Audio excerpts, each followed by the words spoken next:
నమస్తే, welcome to our channel. AP Congress అధ్యక్షురాలు YS Jaganmohan Reddy గారి గురించి మాట్లాడుతూ అసలు మేము ఒక విషయం మాట్లాడితే వారు ఒక విషయం ఇంకో విషయం ప్రస్తావిస్తారు అంటూ వాళ్ళ ఆస్తుల గొడవ, బాబాయ్ మర్డర్ కేసు గురించి ఆమె మాట్లాడుతూ దమ్ము ధైర్యం లేదు అని చెప్పి ఆమె అనడం, లేదు దమ్ము ధైర్యానికి మా నాయకుడే కేర్ ఆఫ్ అడ్రస్ అంటూ రాజమల్లి శివప్రసాద్ రెడ్డి కామెంట్స్ చేయడం ఎలా చూడాలి, అసలు ఈ దమ్ము ధైర్యాన్ని ఏ విధంగా చూడాలి తెలుసుకునే ప్రయత్నం చేద్దాం.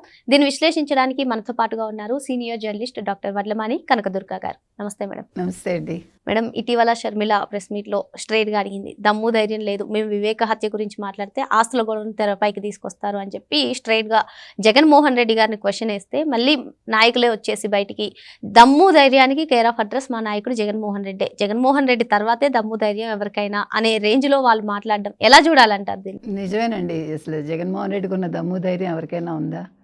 926 మంది 976 మంది ప్రైవేట్ సెక్యూరిటీని ఎవరన్నా పెట్టుకుంటారా? దమ్ము ధైర్యం ఉండబట్టే ఆయన పెట్టుకున్నాడు. అది కాకుండా నాకు ఆ సెక్యూరిటీ కావాలి, ఈ సెక్యూరిటీ కావాలని అడుగుతున్నాడు కదా.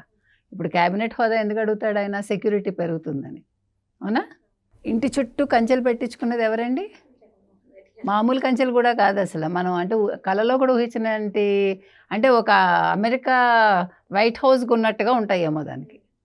అవునా? మరి దమ్ము ధైర్యం జగన్మోహన్ రెడ్డి కాకపోతే ఎవరికి ఉంటుంది? శివప్రసాద్ రెడ్డి బాగా చెప్పారు. వాళ్ళ చెల్లెలు చెప్పాక నువ్వెవడు మళ్ళీ సిగ్గు లేకుండా వచ్చి మాట్లాడటానికి కదా. షర్మిల అడిగాక కూడా మళ్ళా శివప్రసాద్ రెడ్డి వచ్చి మాట్లాడారంటేనే జగన్మోహన్ రెడ్డి దమ్ము ధైర్యం ఏంటో ప్రజలకు అర్థమవుతుంది. ఆయన మాట తప్పడు, మడమ తిప్పడు, దమ్ము ధైర్యానికి care of address Jaganmohan Reddy. అందుకే యలహంక ప్యాలెస్లో కూర్చుంటాడు. 4 సెక్యూరిటీ లేకుండా ఒక్కడు, కనీసం 2 సెక్యూరిటీని పెట్టుకోమనండి. ఎందుకంటే పాపం ప్రాణభీతి కదా. ప్రజల్లోకి రమ్మనండి. ఎవ్వరూ లేకుండా 2 సెక్యూరిటీతో కామ్గా వచ్చి ప్రజలను పలకరించి వెళ్ళమనండి. దమ్ము ధైర్యం ఉన్న మగాడు కదా. ఆవిడ ఏం చెప్పింది? నేను మాట్లాడింది వేరు, నువ్వు మాట్లాడుతున్నది వేరు.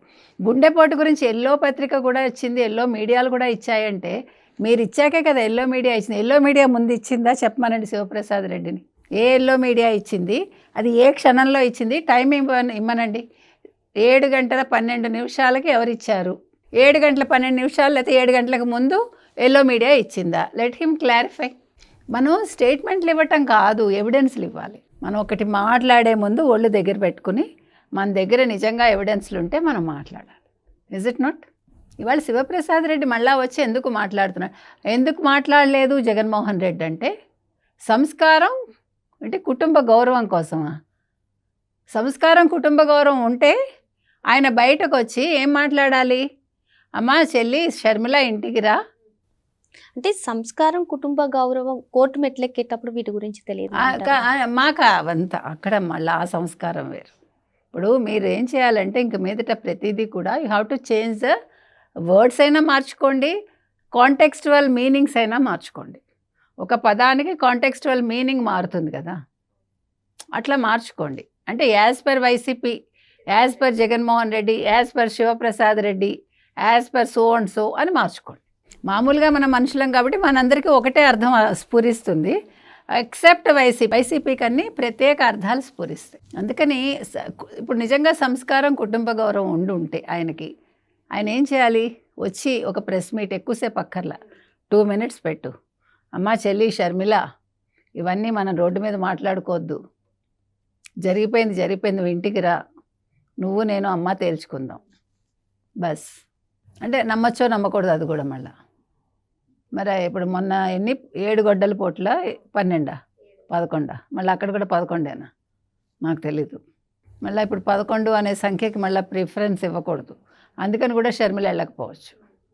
అప్పుడు ఏం చేయాలంటే దాన్ని వీడియో చూపించాలి. అంటే లైవ్ ఇచ్చుకుని వాళ్ళు మాట్లాడుకోమనండి. మనకు ఆడియో అక్కర్లే, ఓన్లీ వీడియో చూపిస్తూ వాళ్ళు మాట్లాడుకుంటే కొంతలో కొంత మనకి భయం ఉండదు. అంటే పాపం షర్మిల అంటే మనకేమీ ప్రత్యేక అభిమానం లేదు, ఇది లేదు. బట్ రాజశేఖర రెడ్డి గారు అమ్మాయి, ఒక మహిళ, ఆ కన్సర్న్ మనకి. ఆవిడ కాంగ్రెసా లేకపోతే వైసీపీనా మనకు అనవసరం. ఎందుకంటే పరిస్థితులు అలా ఉన్నాయి. ఇప్పుడు బాబాయ్ని చంపిన 6 మాయమైపోయాక అంత ఆరోగ్యంగా ఉండే అభిషేక్ రెడ్డి అసలు చిత్రమైన వ్యాధితో పోవటం ఏంటో నాకు ఇప్పటికీ అర్థం కాదు. భారతిరెడ్డి తండ్రి గారు పోవటం ఏంటో, సరే వీళ్ళందరినీ వదిలేస్తే అతని పేరేంటి, నారాయణ డ్రైవరు, జగన్మోహన్ రెడ్డి డ్రైవరు. ఆ రోజు వాళ్ళతో ట్రావెల్ చేశాడు చూడు, వాళ్ళని తీసుకుని వెళ్ళాడు పొద్దున్న నుంచి సాయంకాలం లోపు. అతను చచ్చిపోవటం ఏంటో మరి. వీటి మీద శివప్రసాద్ రెడ్డి ఎందుకు మాట్లాడాలి కదా. మా నాయకుడికి చాలా దమ్ము ధైర్యం ఉంది, వీళ్ళు చనిపోవటానికి కారణాలు ఇవన్నీ చెప్పమన్నారు అని చెప్పాలిగా. అసలు వాళ్ళ ఆస్తుల గురించి నీకెట్లా తెలుసు శివప్రసాద్ రెడ్డి? నువ్వెవడివి అసలు? అక్క చెల్లెళ్ళది లేకపోతే అన్నదమ్ముల మధ్య, అన్న చెల్లెళ్ళ మధ్య, తల్లి కొడుకు కూతురుల మధ్య ఉండే ఆస్తి విభేదాలు, ఆస్తి సంబంధాలు, ఆస్తికి సంబంధించిన వివరాలు మాట్లాడటానికి అసలు నువ్వెవరు? నీకన్నా రాజశేఖర్ రెడ్డి హక్కుభుక్తం ఇచ్చాడా? నీకన్నా ఎంఓయూ రాసి ఇచ్చాడా? అమ్మ నువ్వే చూసుకో శివప్రసాద్ రెడ్డి, ఇంకో ఎంఓయూ రాస్తున్నాను నేను, నీకు పవర్ ఆఫ్ అటార్నీ ఇస్తున్నాను, ఇవాళ నుంచి నువ్వే అంతా చూసుకొని అన్న చెప్పాడు ఆయన. నీకు జగన్మోహన్ రెడ్డి మీద ప్రేమ ఉంటే ఏమైనా చేసుకో, పొర్లు దండాలు పెట్టుకో. అడిగాడు కదా విజయలక్ష్మి గారిని, నువ్వు చెప్పమ్మా ఇప్పుడు చచ్చిపోమంటావా జగన్మోహన్ రెడ్డి కోసం? మధ్యలో ఆవిడకేం పట్టింది? నువ్వు చావాలో బతకాలో నిర్ణయించుకోవాల్సింది నువ్వు కానీ లేదు మీ జగన్మోహన్ రెడ్డి. నీ ప్రాణాలు ఎవరికి కావాలి మధ్యలో? అంటే నేను అనేది రాజకీయాలు ఎలా అయిపోతున్నాయి, ఎలా మారిపోతున్నారు మనుషులు, ఎలా పిచ్చెక్కున్నారు ఒక్కొక్కళ్ళు అనేది మీకు చెప్తున్నా కదా. కాబట్టి ఇవాళ శివప్రసాద్ రెడ్డి వచ్చి మళ్ళీ మాట్లాడడం అనేది అసంబద్ధంగా ఉంది నా దృష్టిలో. షర్మిల దీని మీద స్పందించాలని కోరుతున్నాను. అవసరమైతే వీళ్ళ మీద ఒక కేసు పడేయమనండి, ఏం పర్వాలేదు, నోరెత్తకుండా. అంటే షర్మిల గారు పదే పదే వాళ్ళ అన్న జగన్మోహన్ రెడ్డికి సూటిగా ప్రశ్నలు వేస్తుంటే మళ్ళీ జగన్మోహన్ రెడ్డి గారు గౌరవం, కుటుంబ గౌరవం అనే పదాలు ఉపయోగిస్తూ మళ్ళీ అదే నేతలతో మాట్లాడుతున్నారు. మరి నిజంగా మాట్లాడలేకపోతున్నారా, లేదు అంటే షర్మిలతో నేను మాట్లాడేది ఏంటి అనుకుంటున్నారా? కనీసం తల్లికైనా గౌరవం ఇవ్వరా? తల్లికి గౌరవం అంటే ఏంటండి? తల్లిని ఇంట్లోంచి పంపించేసాంగా, అదే కదా గౌరవం ఇవ్వడం.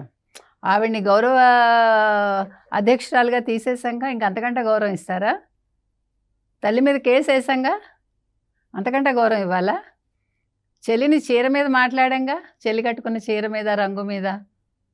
చెల్లి అసలు రాజశేఖర రెడ్డి పుట్టలేదని చెప్పించాం కదా.